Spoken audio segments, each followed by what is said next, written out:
Very good morning students. और आज हम जो बात करेंगे बहुत ही रसों से भरी हुई फैमिली है।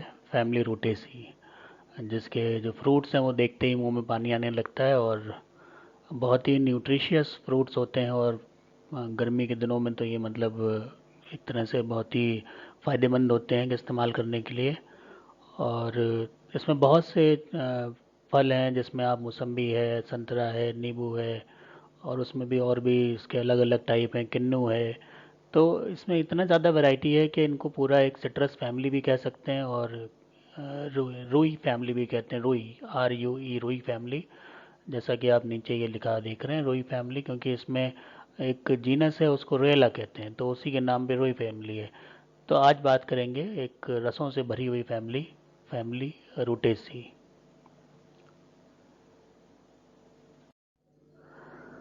तो सबसे पहले जब फैमिली हम शुरू करते हैं तो उसका डाइवर्सिटी और डिस्ट्रीब्यूशन देखते हैं। तो यहाँ पर हम देख रहे हैं कि जो काफ़ी डाइवर्स फैमिली है। 162 जनरा हैं और 1650 स्पीशीज़ हैं वर्ल्ड वाइड। और जो इसका डिस्ट्रीब्यूशन है वो मोस्टली वार्म टेम्परेट और ट्रॉपिकल रीजन में होता है।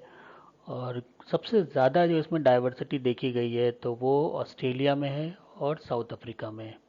क्योंकि यहाँ का जो वातावरण है वार्म टेम्परेट टाइप का है। तो यहाँ पर इसमें जो डाइवर्सिफिकेशन है वो मैक्सिमम है।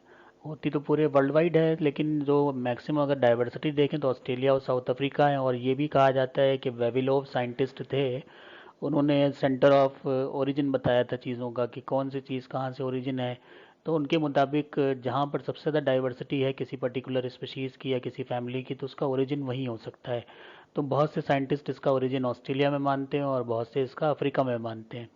तो बहरहाल ये तो एक डिबेट का मुद्दा है। हमें ये पता होना चाहिए कि इसमें कितने जनरा हैं, कितनी स्पीशीज़ हैं वर्ल्ड वाइड, और कहाँ पर ये मिलता है। तो ये चीज़ें इस जो पर्टिकुलर स्लाइड है इसमें हमें पता चल रही हैं। 162 जनरा हैं, 1650 स्पीशीज़ हैं। और ऑस्ट्रेलिया साउथ अफ्रीका अफ्रीका में मैक्सिमम इसकी डाइवर्सिटी मिलती है। और ये फिगर जो दिख रहा है इसमें काफ़ी कुछ आप इसके अलग अलग जो जनरा हैं उनके आप फोटोग्राफ्स यहाँ पर देख रहे हैं। अब प्लेसमेंट ऑफ द फैमिली, तो जैसा कि अभी तक हम लोग पढ़ते आए हैं, तो हम लोग बेसिकली जो है वो बेंथम हुकर के हिसाब से चलते हैं। और उसके बाद जो लिस्ट हमने पढ़ा है, तख्ताजान पढ़ा है, और ये APG और AP वेब आजकल का है। तो इसमें ऑर्डर जो है वो बेंथम और हुकर ने इसको ग्रिनेंटेल्स में दिया था, लेकिन बाद में इसको तख्ताजान ने रोटेल्स में डाल दिया और उसके बाद ये फाइनली रोटेल्स में ही पड़ा हुआ है। हालांकि जो AP वेब है उसके मुताबिक ये सैपनीडेल्स में भी आता है, लेकिन हम लोग जो पढ़ते हैं वो इसको बेसिकली रोटेल्स में ही पढ़ते हैं। तो हम लोग जो ये फैमिली पढ़ेंगे और ये ऑर्डर पढ़ेंगे, इसको हम रोटेल्स मान के ही चलते हैं।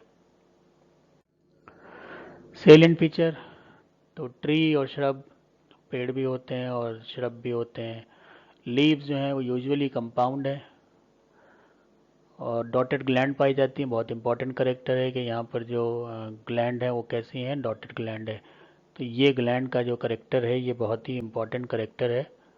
और इसमें हमें ये हमेशा याद रखना चाहिए कि ये जो डॉटेड ग्लैंड है ये रूटेसी की फैमिली में जितनी भी पत्तियाँ होती हैं, जितने भी प्लांट होते हैं, जनरा होते हैं, स्पीशीज़ होती हैं, उनकी सबकी जो पत्तियाँ हैं उसमें डॉटेड ग्लैंड पाई जाती हैं। तो ये बहुत ही, हम ये कहें कि ये बहुत इंपॉर्टेंट एक करेक्टर है।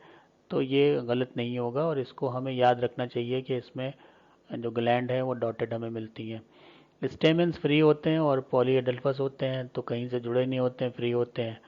और समटाइम्स जो है ऑफ डिप्लोस्टोमनस होते हैं। ऑफ डिप्लोस्टोमस का मतलब कि दो चक्र में होते हैं, एक बाहर का चक्र और एक अंदर का चक्र, लेकिन आपस में उनसे कोई वास्ता नहीं होता, अल्टरनेट करते हुए दोनों चक्र होते हैं। ओवरी सुपीरियर होती है और सीटेड ऑन अ नेक्टरी डिस्क, और जिस डिस्क के ऊपर ये बैठती है, ओवरी मतलब जो उसका रिसेप्टिकल होता है, वहाँ पर नेक्टरी पाई जाती हैं। तो यहाँ हम ये कह सकते हैं कि नेक्टरी का पाया जाना भी एक इम्पॉर्टेंट करेक्टर हो जाता है।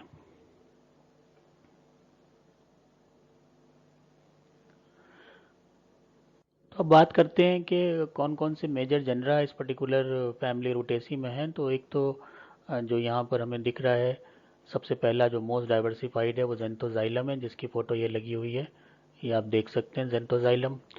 दूसरा जो है वो अगैथोसोमा है। और इसकी 180 स्पीशीज़ हैं वर्ल्ड वाइड। ये आप देख रहे हैं, ये दूसरी फोटोग्राफ जिसमें ये इस तरह से आपको बहुत छोटे छोटे फ्लावर हैं, लेकिन जो इसके स्टेमन से काफ़ी लंबे हैं वो दिख रहे हैं आपको। फिर है सिट्रस, जिसके नाम पे ये फैमिली है। तो सिट्रस में आप देख सकते हैं कि ये सिट्रस की तस्वीरें लगी हुई हैं।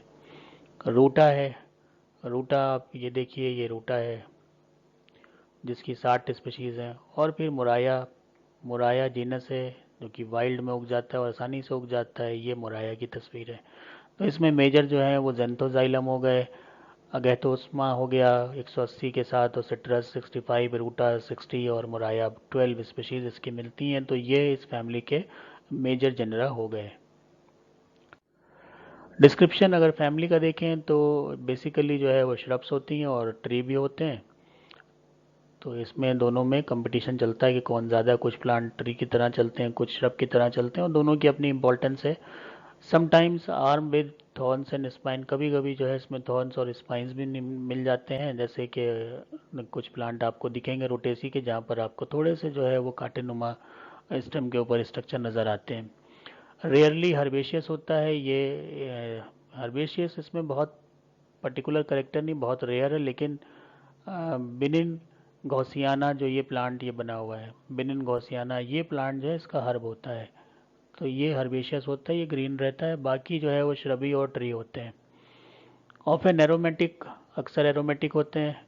और ये आप देखते भी हैं कि संतरा और नींबू वगैरह आप छीलें तो उससे एक अच्छी सी महक आती है, एरोमा निकलता है, वो एरोमेटिक महक होती है, containing alkaloids and phenolic compound.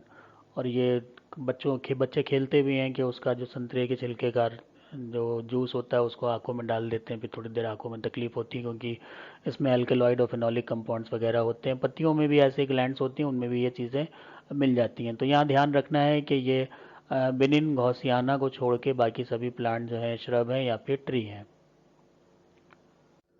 Leaves की बात करें तो लीव्स में काफ़ी ज़्यादा वैरायटी पाई जाती है। लीव्स अल्टरनेट होती हैं बेसिकली, रेयरली क्या होती हैं, अपोजिट होती हैं। जैसे कि इवोडिया में मिल जाती हैं, यूजुअली पिन्नेटली कंपाउंड होती हैं, ये यूजुअल कंडीशन है। समटाइम्स यूनिफोलिएट, और कभी कभी सिंगल ही फोलिएट बना होता है, रिडक्शन ऑफ लोअर लीफलेट। तो उसमें क्या होता है कि होती तो कंपाउंड है लेकिन नीचे वाली रिड्यूस हो जाती है, तो हमें लगता है कि ये एक बड़ी लीफ है, जैसे कि यहाँ पर आप देख रहे हैं। ये हम कहेंगे कि यूनिफोलिएट है क्योंकि नीचे वाला जो है वो बहुत रिड्यूस हो गया, वो एकदम सुकड़ सा गया और ऊपर वाला प्रोमिनेंट आ गया। टू लीफलेट्स सिट्रस में इस तरह की कंडीशन मिल जाती है। Less frequently simple, simple leaf कम होती हैं, एक आध यहाँ दिख रही है आपको। और डॉटेड ग्लैंड इसमें पाई जाती हैं। स्टिप्यूल एब्सेंट होता है, तो स्टिप्यूल इसमें नहीं होता। एक्स स्टिपुलेट कंडीशन लीफ की हो गई है, एक्स स्टिपुलेट।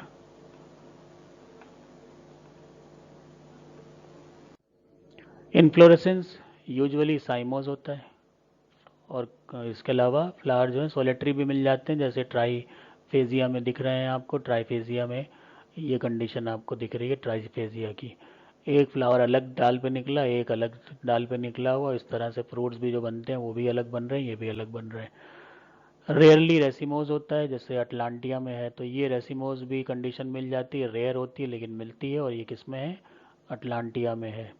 तो ये अटलांटिया का फिगर हो गया। फ्लावर्स ई ब्रैक्टिएट, तो जब हम लिखेंगे फार्मूला तो इसमें हम ऐसे शो करेंगे ई ब्रैक्टिएट। बाईसेक्सुअल होते हैं, बाईसेक्सुअल का मतलब हम ऐसे लिखेंगे।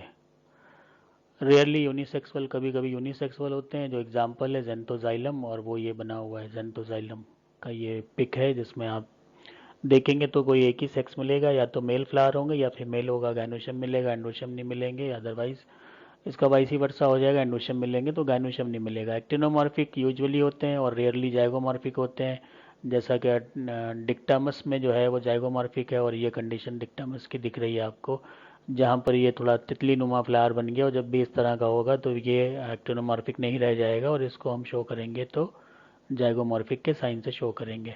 हाइपोगाइनस होते हैं, यूनिवर्सल हो गया ये। कैलिक्स, कैलिक्स में यूजुअली जो है 4 से 5 सेपल्स होते हैं, रेयरली 3 होते हैं, जो लॉन्स लुनेसिया में है। और लुनेसिया का ये प्लांट के फिगर है यहाँ पर। इसमें फ्लावर बहुत छोटे होते हैं तो ये देख पाना इसमें बड़ा मुश्किल है।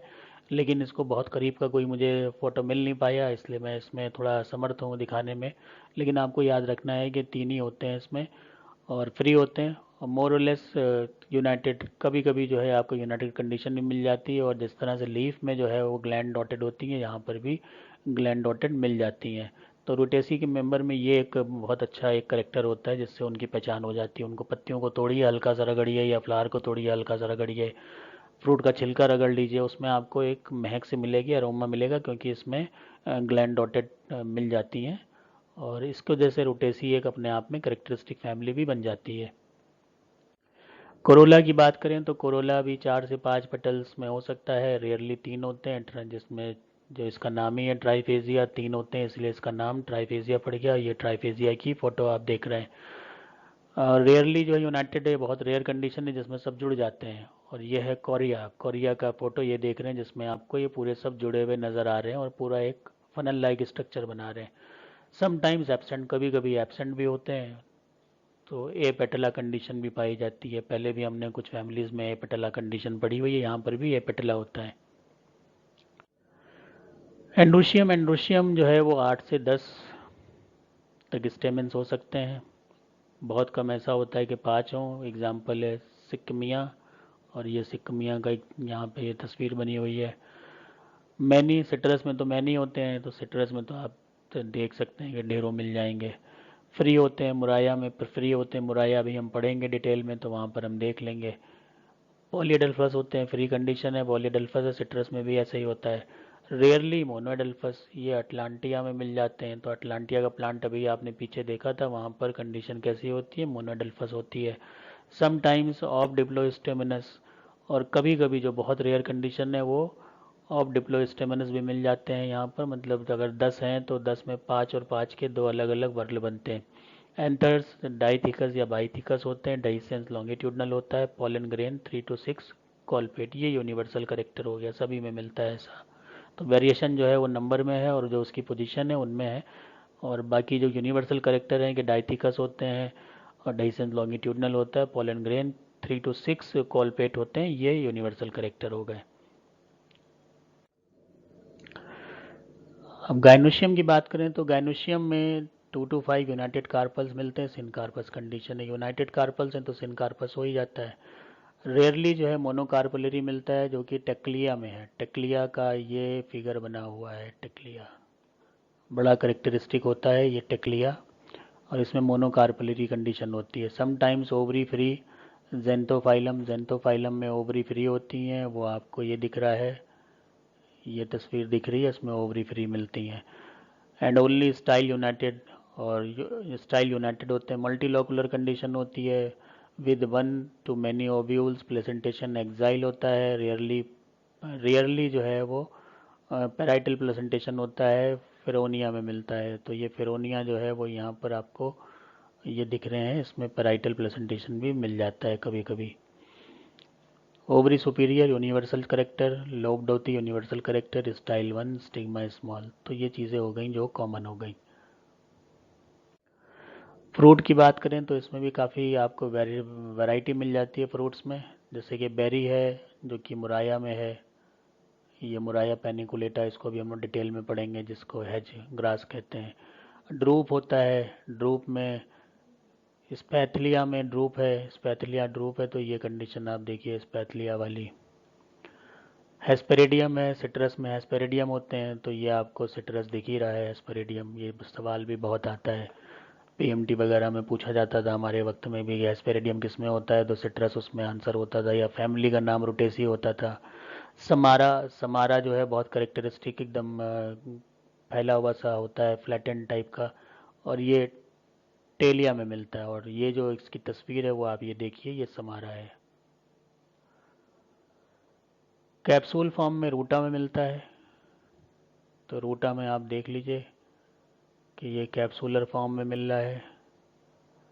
और जेंथोजाइलम में फॉलिकल मिलते हैं, तो जेंथोजाइलम में ये फॉलिकल मिल गया, और ये खुला हुआ आपको फॉलिकल यहाँ दिख रहा है ये।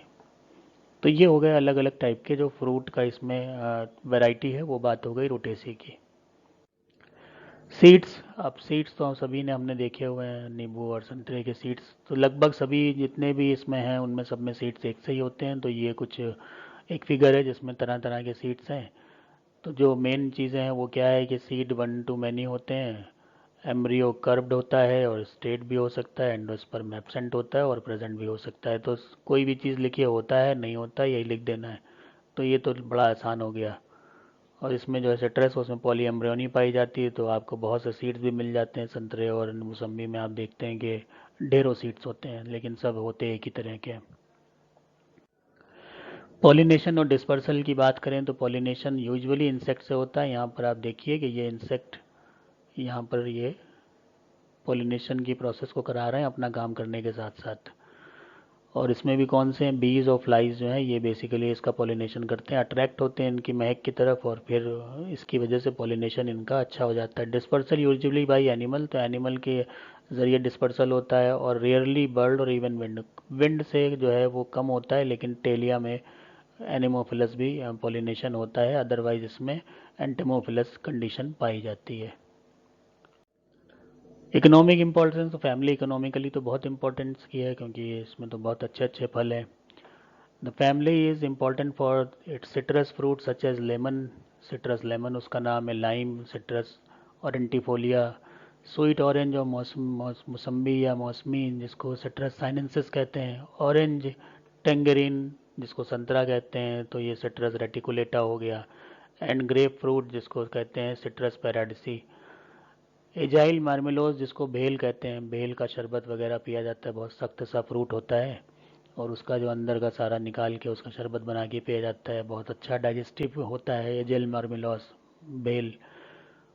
फॉर्टूनेला जिसको कहते हैं कुमकोत, कैसीमेरा इसको कहते हैं वाइट जोपोटे, ये सब फ्रूट के लिए इस्तेमाल किए जाते हैं। यहाँ तक जितने भी हो गए सब फ्रूट के हो गए। तो ये बहुत से एग्जाम्पल हैं, इनमें कुछ आप याद कर लीजिएगा। अक्सर वाइवा में पूछ लेते हैं कि इनके नाम सबके अलग अलग हैं, मौसमी का बॉटनिकल नेम क्या है, संतरे का क्या है, लाइम का क्या है, लेमन का क्या है, तो वो फिर हम कंफ्यूज कर जाते हैं। तो ये नाम आप याद रखिएगा, ये वाइवा के पॉइंट ऑफ व्यू से या फिर कहीं कॉम्पिटिटिव एग्जाम में भी ये चीज़ें आ जाती हैं क्योंकि बहुत कंफ्यूजिंग होती हैं। मुराया पेनिकुलेटा जिसको डिटेल में हम पढ़ेंगे, ये जो है वो कल्टीवेट किया जाता है as an ornamental shrub, whereas Murraya koenigii is cultivated for its curry पत्ता जो होता है, जिसको करी पत्ता कहते हैं, हम लोग बहुत खाने में इस्तेमाल करते हैं। उसमें उसका नाम क्या है, मुराया कोइनगी।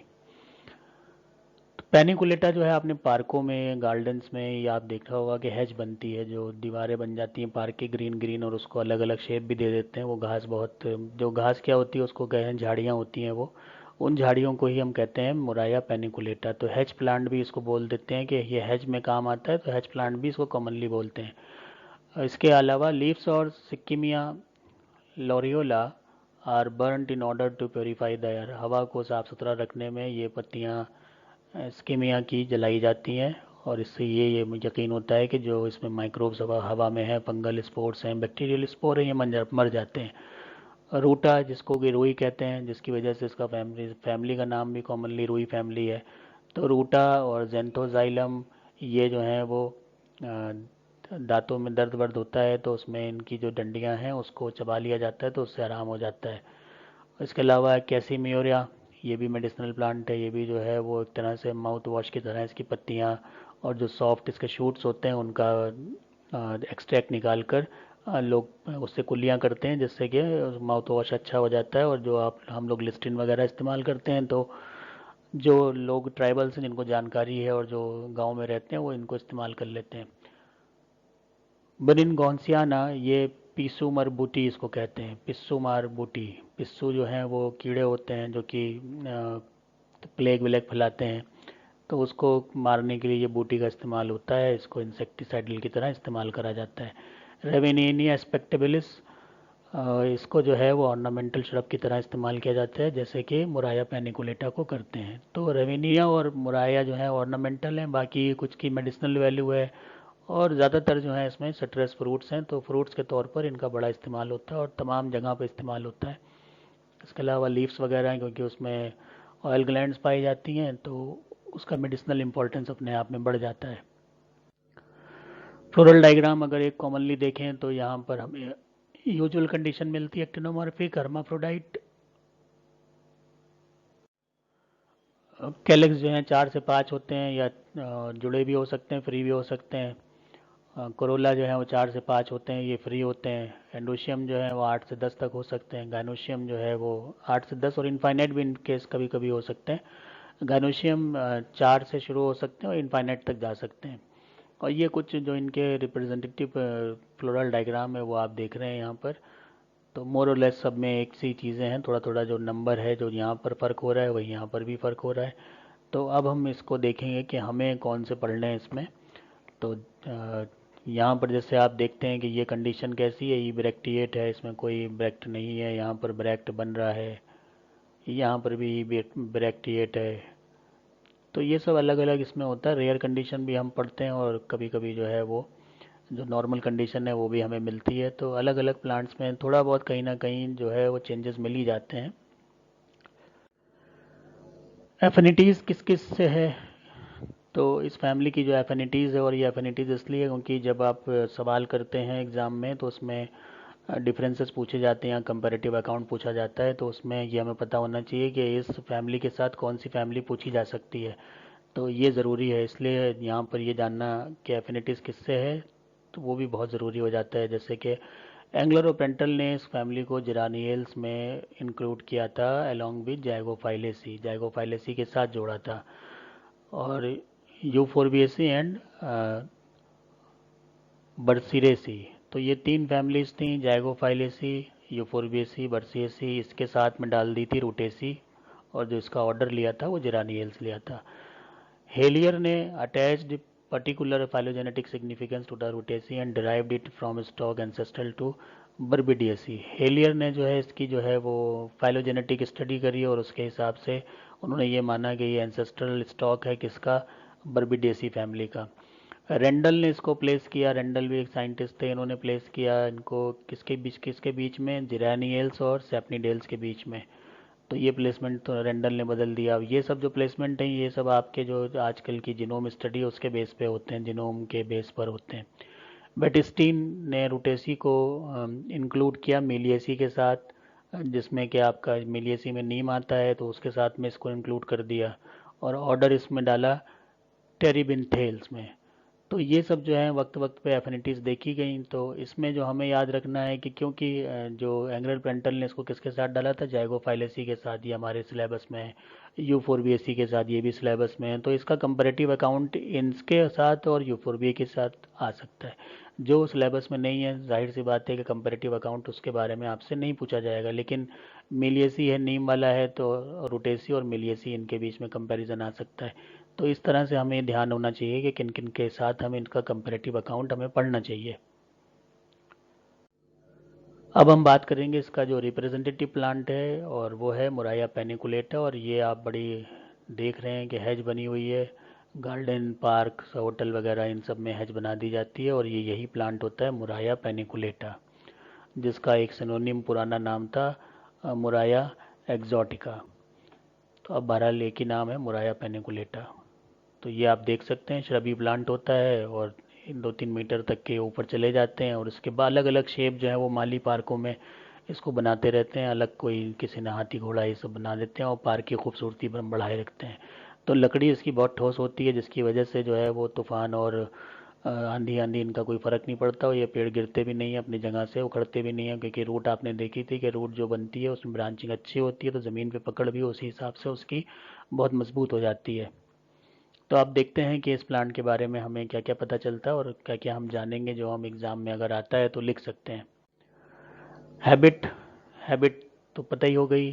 कल्टीवेटेड पेरेनियल श्रब है, एक बार लगा दीजिए कई साल तक इसमें पत्तियां आती रहती हैं, और इसमें जो ऊपर की कटिंग करते रहते हैं तो एक एपिकल डोमिनेंस का फिनोमेना है। तो जैसे ही ऊपर का हम कट करते हैं अपेक्स तो उसमें लेटरल ब्रांचेस निकलती हैं, और ये लगातार जो है पार्कों में माली करते रहते हैं। आप देखें वो बड़ी सी कैंची लेकर उसको ऊपर से काटते रहते हैं, तो वो एपिकल डोमिनेंस उसको इंड्यूस कराते रहते हैं, जिसकी वजह से ये बहुत घनघोर हो जाती है, और इनके आर पार हम देख भी नहीं सकते कि इसके पार क्या है। तो बिल्कुल एक दीवार जैसे होती है उसी की तरह काम करते हैं।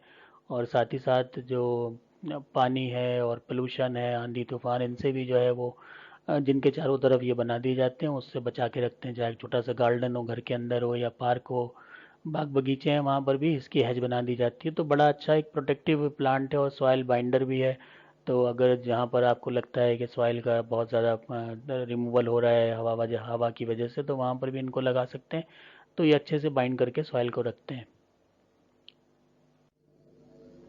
रूट और स्टेम, तो जैसा मैं कह रहा था कि रूट जो है टैप रूट होती है और बहुत ज़्यादा ब्रांचिंग होती है, इसी वजह से इसकी पकड़ बहुत मजबूत होती है। जैसे आप यहाँ पर देख रहे हैं कि ये जो अंदर एक मेन होगी और उसके बाद ये ब्रांचेस निकल रही हैं, तो अंदर की मेन तो यहाँ कहीं होगी ऐसे, और ये सब ब्रांचेस हैं, सब ब्रांचेस बहुत मजबूत होती हैं, महीन ब्रांचेस नहीं होती हैं। तो जिसकी वजह से इसकी जो बाइंडिंग कैपेसिटी है बड़ी अच्छी होती है। इसी तरह से स्टेम जो है वो इरेक्ट है, वुडी है, सॉलिड, सिलेंड्रिकल और ब्रांच है। तो ये स्टेम हो गया कि बॉडी आपको दिख रहा है सॉलिड है और गोल गोल दिख रहा है, सिलेंड्रिकल है और इसमें ब्रांचिंग ये नज़र आ रही है। तो ये बात रूट और स्टेम की हो गई।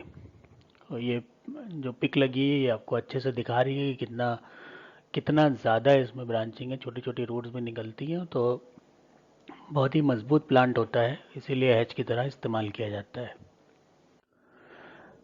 लीव्स, तो ये लीव्स तो हम सभी इससे वाकिफ़ हैं और देखा भी होगा। तो कोलाइन और रेमल होती हैं, जो मेन ब्रांच है उस पर भी निकलती हैं, जो उसके साथ में जो उसकी दूसरी ब्रांचेस निकलती हैं वहाँ पर भी निकलती हैं। तो कोलाइन रेमल हो गई, अल्टरनेट है। अल्टरनेट आप देख सकते हैं कि एक ही लीफ ये निकल रही है और एक अगली जो है वो यहाँ निकल रही है।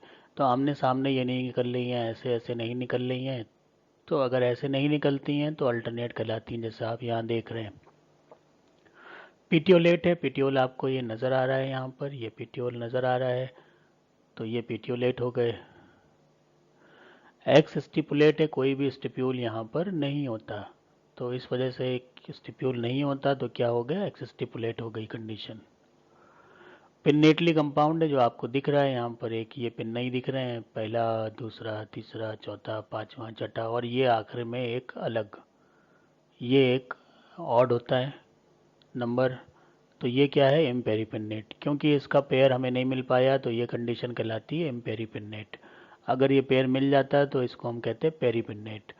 लीफलेट जो है वो 5 to 7 होते हैं। अब चूंकि इसमें हमेशा ऑड नंबर रहेगा, क्योंकि एम्पेरीपिन्नेट है तो ऑड नंबर रहेगा, तो या तो 5 होंगे या 7 होंगे। तो यहाँ पर हमें कितने दिख रहे हैं, 1 2 3 4 5 6 और ये 7, तो ये 7th हो गया। अगर ये दो ही होते तो ये आपको 5 दिखते। तो 5 to 6 7 होते हैं और हमेशा ये ख़त्म किस पे होंगे, ऑड पे ही ख़त्म होंगे। इम्पेरीपिन्नेट कंडीशन है। तो बहुत अच्छी सी ग्रीन सी होती है और चमकीली सी होती है। और थोड़ा सा जो डॉर्सल सरफेस ज़्यादा चमकता है और वेंट्रल सरफेस जो है वो थोड़ा कम चमकता है, क्योंकि वो लाइट से पीछे रहता है। इन्फ्लोरेसेंस इसमें टर्मिनल होता है यूजुअली, और एक्सिलरी मोनोकेजल साइम भी मिल जाता है। तो टर्मिनल और एक्सिलरी मोनोकेजल साइम का मतलब ये है कि मोनोकेजल का मतलब है तो एक ही केज, जो केजियल बन रहा है वो एक ही बन रहा है, तो आपको दिख तो यहाँ पर एक ही रहा है। लेकिन कभी कभी जो दो डंडियाँ हैं, जैसे कि अगर हम ये कहें कि ऐसे बन गया तो हम बोलेंगे डाइकेजियल साइम। लेकिन अगर डंडियाँ दो इसकी बन रही हैं कि ये स्टेम जा रहा है और एक ये डंडी निकल गई, यहाँ पर एक बन गया, और एक डंडी यहाँ से निकल गई और यहाँ बन गया, तो यहाँ पर ये स्टेम नहीं दिखता, ये डाइकेजियल साइम होता है। यहाँ पर ये स्टेम आगे चलता है, तो इसको हम कहते हैं कि ये एक्सिलरी मोनोकेजियल साइम है। तो यहाँ पर कंडीशन इस तरह की हमें मिलती है। फ्लावर जो होता है पेडिसिलेट है, पेडिसिल पाया जाता है, और अगर ये आप फ्लावर मान लें तो यहाँ पर ये इस तरह से स्टॉक मिलेगा, जिसको हम कहते हैं पेडिसिल। ब्रैक्टिएट, ब्रैक्ट इसमें दिख जाएगा आपको, तो जब डायग्राम बनाएंगे तो हमें नीचे की तरफ ब्रैक्ट बनाना पड़ेगा। हर्माफ्रोडाइट होता है, सभी को पता है हर्माफ्रोडाइट क्या होता है, एक्टिनोमॉर्फिक सभी को मालूम है।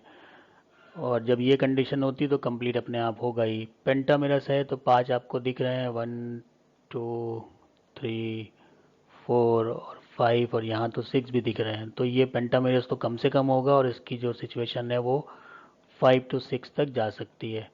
तो यूजुअल कंडीशन 5 और rare condition 6। Hypogynous, white coloured and highly fragrant. Hypogynous होता है तो ओवरी सुपीरियर हो गई, सफ़ेद रंग का आपको दिख ही रहा है ये। और फ्रेगरेंट अच्छा होता है, इसमें हल्की हल्की सी जो महक है वो आती रहती है, और फ्लावर भी बड़े से प्यारे से लगते हैं, एकदम अट्रैक्टिव। तो जब इसमें फ्लावरिंग होती है तो बड़ा प्यारा ये लगता है प्लांट। हालांकि जो लगातार कटाई होने की वजह से फ्लावरिंग हो नहीं पाती है, क्योंकि इसमें फ्लावरिंग इतना पर्पज़ होता नहीं है, तो वो ज़्यादा जब लगातार माली काटते रहते हैं तो उससे वेजिटेटिव ग्रोथ ही प्रमोट होती है, और फ्लावरिंग की ग्रोथ जो स्टेज है वो बड़ी कम आ पाती है। जब कई दिन तक वो उसको भूल जाएं काटना, तब आप देखते हैं कि जो हैज वगैरह पार्क में लगी होती है उसमें आप फ्लावरिंग देख लेते हैं। अदरवाइज़ वो कटने की वजह से लगातार वेजिटेटिव ग्रोथ का ही प्रमोशन होता है और फ्लावरिंग थोड़ी सी रेयर हो जाती है इस केस में। कैलेक्स की बात करें, सेपल 5 हैं, पेटल्स 5 हैं, तो सेपल भी 5 होंगे, गैमोसेपलस से जुड़े हुए होते हैं। Oblong green velvet aestivation inferior, क्योंकि जो यहाँ पर जुड़े हुए हैं तो वेलवेट एस्टिवेशन होगा। इन्फीरियर इसलिए क्योंकि ओवरी सुपीरियर है तो ये इन्फीरियर हो गए। ऑबलॉन्ग ग्रीन होते हैं, तो यहाँ पर आप ये देख लीजिए, ये जो पार्ट है ये इसके सेपल्स वाला है, ये इस तरह से होते हैं। और 3 तो यहाँ दिख ही रहे हैं, और इसके पीछे की तरफ 2 होंगे, तो ये कुल मिला के 5 हो गए। जुड़े हुए होते हैं, यहाँ पर भी आप देख सकते हैं, यहाँ से यहाँ तक ये आपस में जुड़े हुए हैं, ऑबलॉन्ग टाइप के हैं। तो ये बात हो गई कैलेक्स की। करोला, करोला जो है वो पेटल्स 5 यूजुअल कंडीशन, पॉलीपेटलस, सब फ्री आपको दिख रहे हैं, वाइट दिख ही रहे हैं। इसमें भी ग्लैंड और डॉटेड ग्लैंड पाई जाती हैं, तो इसको करीब से आप देखेंगे तो बीच बीच में आपको ग्लैंड सी नज़र आएंगी। इम्ब्रिकेट एस्टिवेशन होता है और इन्फीरियर क्योंकि ओवरी सुपीरियर है। तो अब इसमें इम्ब्रिकेट का आप देख सकते हैं, अगर हम इसे पहला मान लें तो इसका एक मार्जिन ऊपर है और एक मार्जिन अंदर है। इसके बाद दूसरा जो है उसका भी एक मार्जिन ऊपर है, एक मार्जिन अंदर है। तीसरा इसका जो है वो दोनों अंदर की तरफ है, और ये कवर्ड है इधर वाले से भी इधर वाले से भी, तो ये तो पूरी तरह से इन है। यहाँ पर क्या है, ये पूरी तरह से आउट है। और यहाँ पर क्या है कि एक इसका मार्जिन अंदर है और एक बाहर है। तो 3 कंडीशन यहाँ पर हो गई, जिसमें तीसरा और चौथा, तीसरा पूरी तरह से इन है और चौथा पूरी तरह से आउट है, और बाकी सब में एक ऊपर एक नीचे, इस तरह की कंडीशन जब हो रही है तो हम इम्ब्रिकेट एस्टिवेशन बोलते हैं। एंड्रोशियम 10 दो वर्ग में होते हैं, 5 5 के एक एक वर्ग बन जाता है। पॉलीएंड्रस फ्री होते हैं, filaments of the outer world longer while those of inner world shorter. अब क्योंकि 10 में होते हैं तो जो अंदर वाले हैं वो छोटे आपको दिख रहे हैं, ये तो बाहर वाले दिख रहे हैं, ये आउटर दिख रहे हैं, ये भी आउटर है, ये भी आउटर है, ये भी आउटर है, ये भी आउटर है और ये भी आउटर है। तो ये 5 तो बाहर के हो गए। उसके बाद हम देखेंगे कि इसमें इनर वाले कौन से हैं, तो एक आपको ये दिख रहा है, एक ये दिख रहा है, एक ये दिख रहा है, एक ये दिख रहा है और एक इसके पीछे कहीं पर होगा। तो ये 5 आपको दिख गए। तो 5 में जो फिलामेंट हैं वो छोटे छोटे हैं, इतने छोटे छोटे हैं, और 5 में जो हैं बड़े बड़े हैं। तो 5 बड़े और 5 छोटे, तो कंडीशन कैसी हो गई इसमें, कंडीशन कैसी है, पॉलीएंड्रस है, लेकिन दो इसमें 10 जो है वो 5+5 में बटे हुए हैं। 5 के फिलामेंट बड़े हैं, 5 के फिलामेंट छोटे हैं। बाकी जो इनका तरीका है, जो एंथर लोब हैं वो सब एक सी हैं। एंथर लोब जो है वो बेसी फिक्स्ड हैं, डाइथिकस हैं और इंट्रोज हैं। तो ये बात हो गई इसमें एंडोशियम की। हालांकि इसमें हमें गैनोशियम में दिख रहा है, जिसको हम अभी आगे वाली स्लाइड में देखते हैं। तो ये बात आ गई, जो उसमें हमें बिल्कुल टॉप दिख रहा था इसका, वो यहाँ पर हमें बहुत क्लियर कट नज़र आ रहा है। सब कुछ आप हटा देंगे तो गैनोशियम नज़र आने लगेगी। इसमें क्या है, बाई कार्पलरी है, सिनकार्पस है, ओवरी सुपीरियर है, क्योंकि सब कुछ अभी तक हम इन्फीरियर पढ़ रहे थे।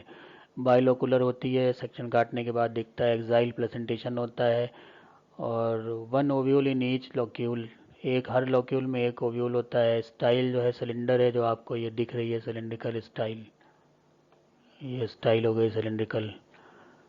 स्टिग्मा बाइलोब्ड कैपिटेट, बाइलोब्ड का मतलब ये देखिए यहाँ ग्रूव हल्की सी नज़र आ रही है, तो एक ये लोब हो गई, एक ये लोब हो गई, एक ये लोब हो गई, एक ये लोब हो गई। बाइलोब्ड है और कैप लाइक है, तो इसको कहेंगे बाइलोब्ड और कैपिटेट। ये बात हो गई स्टिग्मा की, ये स्टाइल हो गई जो सिलेंड्रिकल है, और ये वाला पोर्शन जो है वो ओवरी का है।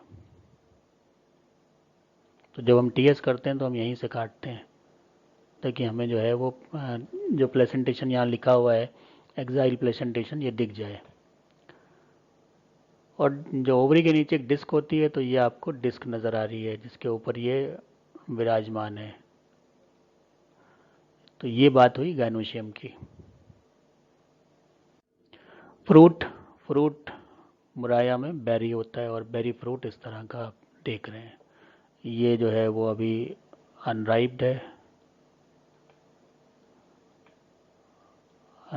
है और ये पके हुए हैं, राइप फ्रूट है।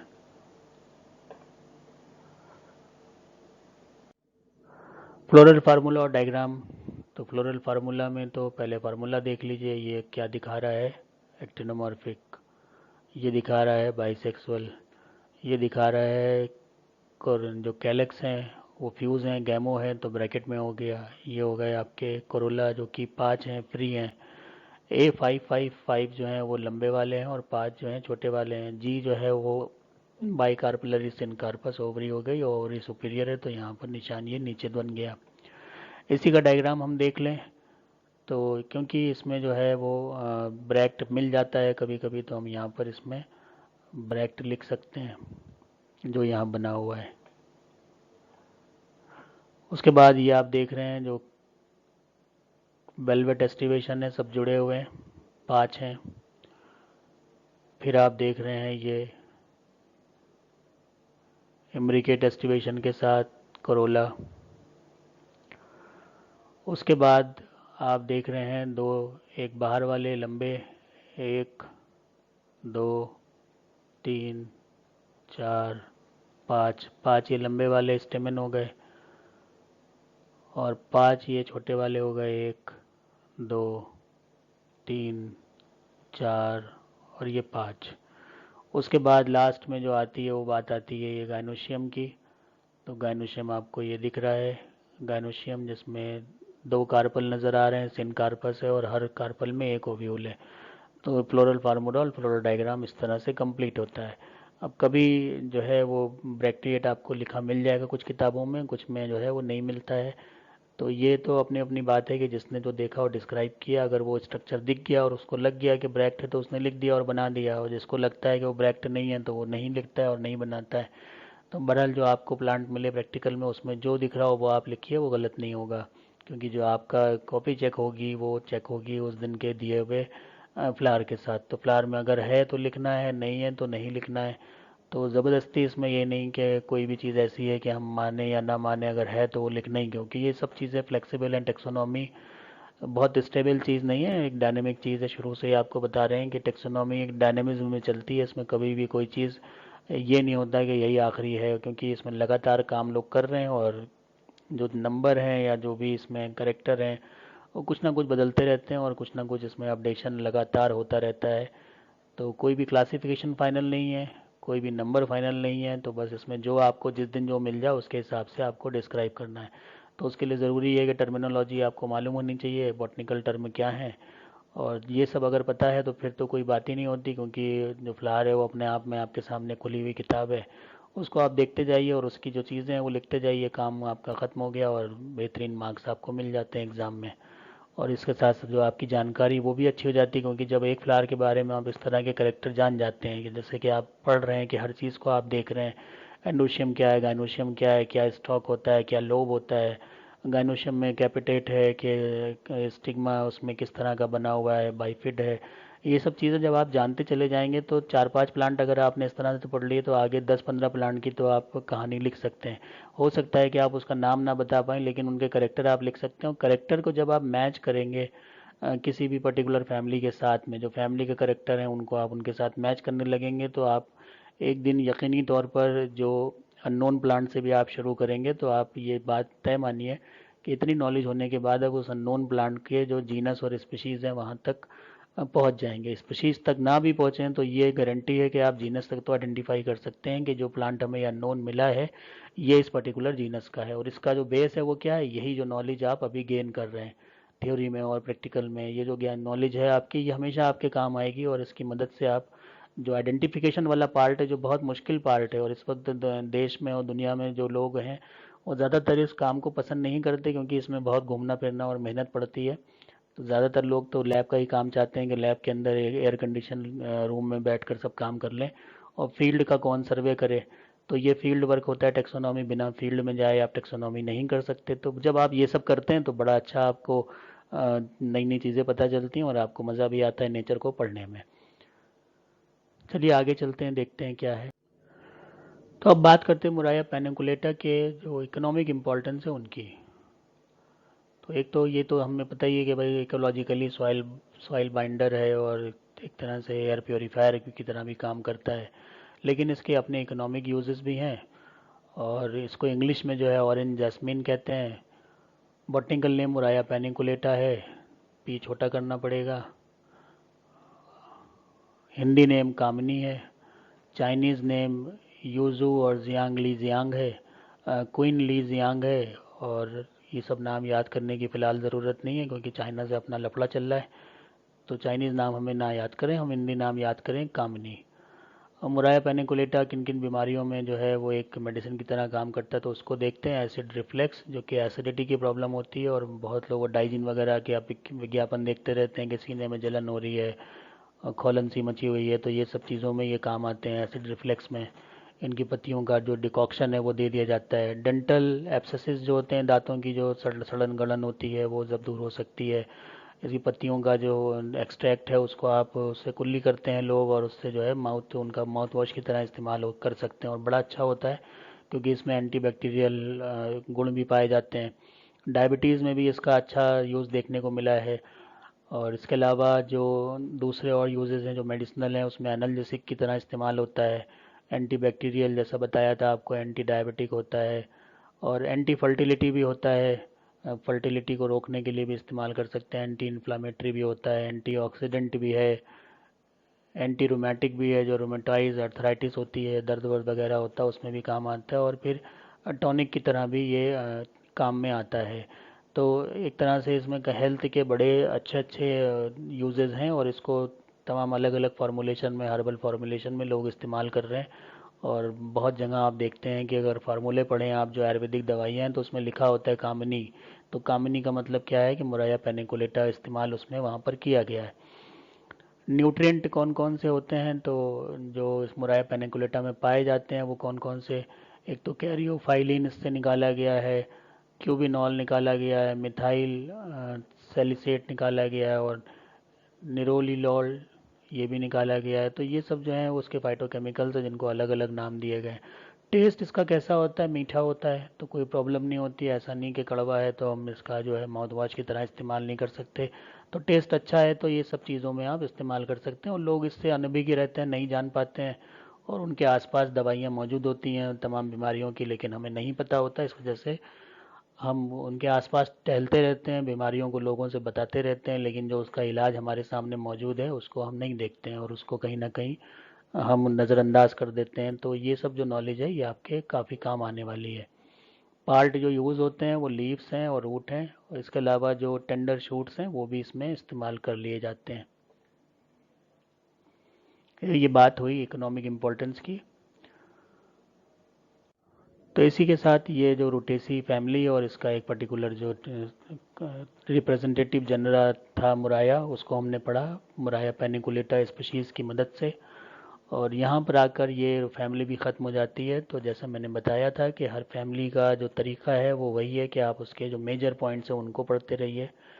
और जो भी फैमिलीज़ अपने आगे पीछे पढ़ रहे हैं, या जो आपने फाइलोजेनी देखी है कि किन किन फैमिली के करीब ये पहुँचती है, तो उससे इसका कंपेरेटिव भी बनाइए। कंपैरेटिव बनाने में बहुत मदद मिलती है। मैं बार बार आपसे ये बोलता हूँ क्योंकि ये आप हो सकता है कि अभी आप सुने अनसुना कर दें, लेकिन एग्ज़ाम के वक्त जब आपको एक सवाल मिलता है जिसमें 3-4 छोटे छोटे पोर्शन होते हैं और उसमें सिर्फ कंपैरेटिव होता है, कुछ नहीं लिखना होता है, कुछ बनाना नहीं होता है, आपको सिर्फ कंपैरेटिव 5-5 6-6 पॉइंट लिखने होते हैं और बड़ा अच्छा स्कोर कर सकते हैं आप। तो उसके हिसाब से भी इसको तैयार करिए। तो डिटेल तो पढ़ना ही पड़ता है, हमें प्लान भी पढ़ना पड़ता है, लेकिन जो उसके मेजर पॉइंट्स हैं उन्हें हम 7-8 या 10 पॉइंट्स में हम उसको एक ब्रीफ में अपने पास बना के रख सकते हैं, और जब भी कभी हमें रिवीजन की ज़रूरत पड़े तो उसको फटाफट देख लें। और फिर साथ में जब पढ़ते लिखते रहिए तो इस तरह के सिट्रस फ्रूट जो आपको ये दिख रहे हैं इनको भी आप इस्तेमाल करते रहिए।